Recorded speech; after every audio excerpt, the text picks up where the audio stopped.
Should we do some Q&As? Yeah, sure. Let's grab some questions. So yesterday we asked Natalia to ask her followers to give us some questions, and we're gonna ask them now. Ziva Kitty, Okay. what's it like when you shrink? When I shrink, I'm already small. Oh yeah. So imagine like in the shower, I just like turn like pruny and At like 12 a.m. every night you shrink. No, but just what's the process of when you shrink it? Like, how do you do it? And so you have to shoot yourself, and do you plan for like? like shadow, mini- all that kind of stuff. When you edit. It's pretty easy. I think mini edits are really easy because like you have your environment already, everything's perfect, and then like the background's already blurry and everything. So I like cut myself out and then like put. Yeah, the most important thing is shadows because like, it won't look realistic. Yeah, light You know. is important. Yeah. Light Yeah, and like getting Understanding light is the right important. lighting in between the two shots. Yeah.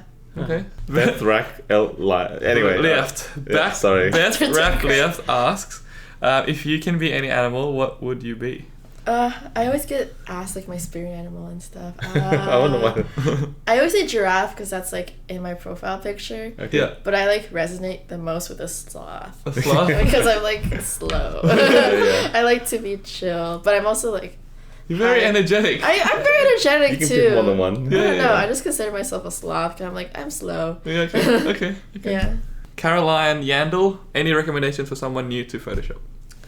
I would say teach yourself on YouTube. Mm-hmm. Like watch YouTube tutorials and because like for me learning by myself is the easiest. So watching Flern was so because I could pause it, I could go at my own pace, and like I didn't have mandatory assignments that I didn't want to do. I was doing all my own stuff that I wanted to do. Yeah. So I'd say like watch YouTube tutorials and just keep like poking around and experimenting and keep shooting because like practice is like how I got here. I always say have an idea first. Mm-hmm. So like if you sort of have an end goal to your what you edit you want to edit, it's easier to look for the tools that way. Yeah. Because like if you're going in it blank, you're like I don't know what I'm doing here, because then you get really confused. Yeah. So if you like I want to Photoshop a balloon in this spot, then you have a goal. Like I think that's for me that's if someone asked me I would answer that, but it makes the process a lot more a lot more easier because like I sometimes take photos where I used to like just go out and shoot just randomly. Yeah. But then in Photoshop I'd be like, what can I put here? Yeah. And you so have to scramble to kind of figure it out. and then at the end I'm like, wow, this could have taken like way less time if I already knew what I wanted to do. But sometimes it's all the process as well, right? Like, sometimes it's like cool to just be like, I didn't think of this before, but if I so sometimes it's cool. And sometimes you need to look at something first to realize that something else needs to go there, kind of thing. Yeah. Jess L. Gray, when did you start to get outside attention for your work?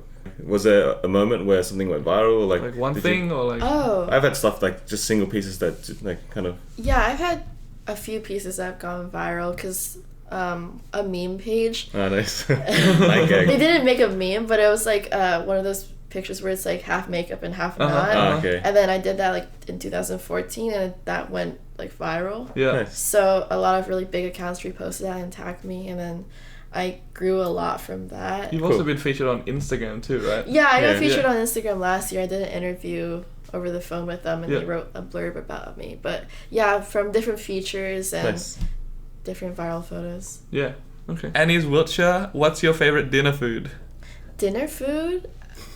A miso salmon with buckwheat noodles and bok choy. So specific. Yes. Do you eat this every day, or? My mom makes the best. Okay. Also, sea bass is great. Okay. Yeah. And what's your background? We were guessing it the other day, but like you can tell. I am half Taiwanese and half Singaporean. Oh, Awesome. nice. Yeah. Can you speak? No, I learned a few Mandarin words. would probably be. Mandarin. Yeah. I learned a few words, but I don't remember anything. My mother she grew up in Spain. Oh, okay. So you can speak Spanish. I can speak Spanish. Can your mom That's speak cool. Chinese? Yeah, she's pretty good at Chinese, Right. but not me. Do you? Wait, this is just a question At from me. Demas asked. No. Do you travel much for your work, or because you're still studying and you're still young, I guess? Or do you get to travel a lot? Yeah, I travel a good amount, probably like every other month. Okay. For different conferences. Oh, Just nice. recently I've like talked at a lot of conferences, so like VidCon and Advertising Week. So I travel for that, or like I plan my own travels like a week in New York, and I'm Yeah, like, yeah. I'm gonna meet a lot of people and Yeah, like yeah, collab. yeah, yeah, and yeah. so I try to, because there aren't a lot of creatives in my Yeah. city, so Yeah, it's right. very inspiring to like go to another place. Have you been to Japan? I really want to. Dude, you should go to Japan. I Yeah. really want to.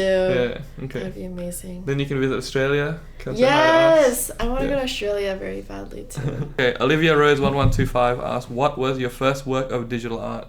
Do you remember your first piece? I guess it doesn't have to be the first one. But Maybe the like your one. first one that pops up in your head, like first memorable one, or like. Yeah. There was one that I took in the middle of my street. This was when I was like 13, I think. And then I Do you still have remember- it? I don't. I deleted a Yeah. lot of my early edits Right, actually okay. because I was embarrassed. I don't know. And It's nice to see some like how far you come. Yeah. yeah, from. I wish I kept some of Yeah. them because it's fun to be like, oh, I was super cringy. Yeah. Well, like, Then you can post in your stories, like. Yeah. But, Look at me now. Look at, Oh my before God. and after. Yeah, before. You could recreate some of your old ones and like make new ones of them. Oh, good idea. Dang. I'll like find them. Yeah. But I was in the middle of my street, and then like I was on my knees, like I had my head back, and I had really long hair, so I like edited my hair to be like Rapunzel length, and I put flowers in it, and I put butterflies around. Sounds really Right. amazing already. You deleted Yeah. it. Yeah, Yeah. it was like I didn't filter it at all. Yeah, I was yeah. just like hair, Yeah. butterflies, flowers. Yeah, yeah, yeah. Yeah. You're saying your hair's always like a different color? No, I just recently started dyeing it, so like Yeah. it's been 1 year. 1 year. So every couple of weeks you change colors? No, it's been 2 years actually. So I've only done 3 colors. Oh, okay. Purple, blue, and red. What's next? What's next? This is gonna fade to. So I have red now, but it's gonna fade to orange. Uh-huh. Oh, so it's like a RGB, like a, Yeah. like a So slider. I did. Yeah, it's like a slider. Hey, thanks for watching this YouTube snippet of our podcast. If you want to listen to the full audio podcast, head to iTunes or Spotify and search for 529 Podcast.